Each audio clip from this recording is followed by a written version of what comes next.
ಊರುವಸರು, ಆಮೇಲೆ ನಮ್ಮ ತಂಡದ ಜೊತೆ ಬಂದಿರ್ತಕ್ಕಂಥ ಅತ್ಯುತ್ತಪ್ಪನವರು, ಆಮೇಲೆ ಯುವ ಸಾಹೇಬರು, ಕುಂಜಪ್ ಸರ್ ಎಲ್ಲರೂ ಕೂಡ ನಮಗೆ ಬಹಳ ಅದ್ದೂರಿ ಸ್ವಾಗತ ಮಾಡುವ ಮೂಲಕ ನಮಗೆ ಬಹಳ ಈ ಒಂದು ಕನ್ನಡತೆಯರನ್ನ ನಾಡು ನುಡಿ ನೆಲ ಜಲ ಸಂರಕ್ಷಣೆ ಮತ್ತು ನಮ್ಮ ಪರಂಪರೆಯನ್ನು ಸಾರ್ಥಕತೆ ರೀತಿಯಲ್ಲಿ ಏನು 14ನೇ ಜಿಲ್ಲಾ ಸಮ್ಮೇಳನ ಯಶಸ್ವಿಗೊಳಿಸಲಿಕ್ಕೆ ಈ ಒಂದು ರಥಯಾತ್ರೆ ಜಾರಿ ಬಂದಿದೆ.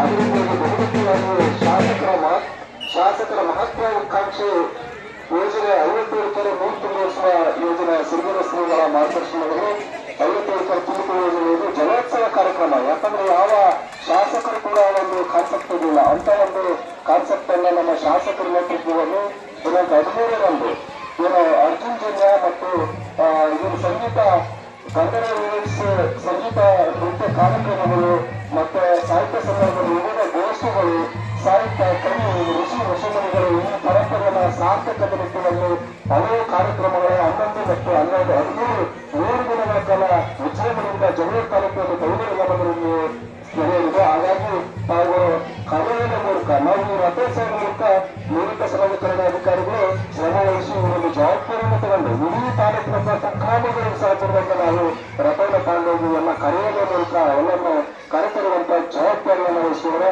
ಆ ನಿಟ್ಟಿನಲ್ಲಿ ನಮಗೆ ಎಲ್ಲರ ಸಹಕಾರ ಪ್ರತಿಯೊಂದನ್ನು ಇದೇ ತರ ನಮ್ಗೆ ಬಹಳ ಸಂತೋಷ ಆಗ್ತದೆ. ಪ್ರತಿಯೊಂದನ್ನು ಶಾಲಾ ಮಕ್ಕಳು, ಅಂಗನವಾಡಿ ಟೀಚರು, ಅಧಿಕಾರಿಗಳು, ಗ್ರಾಮ ಪಂಚಾಯತ್ ಸದಸ್ಯರು, PDOs ಎಲ್ಲರೂ ಕೂಡ ಈ ತರ ಒಂದು ಅದ್ಭುತವಾಗಿ ಸ್ವಾಗತಕ್ಕೆ ನಮಗೆ ಸಂಭ್ರಮವನ್ನು ನಮಗೆ ಒಂದು ಸಮ್ಮೇಳನ ರೀತಿ ನಮಗೆ ಕಾಣ್ತಾ ಇದೆ. ಆ ನಿಟ್ಟಿನಲ್ಲಿ ಅತ್ಯಂತ ಸುವರ್ಣಾಕ್ಷರದಲ್ಲಿ ಬರೆದಿರುವಂತದ್ದು ಅಂತ ನಾನಾದ್ರೂ ಭಾವಿಸ್ತೇನೆ.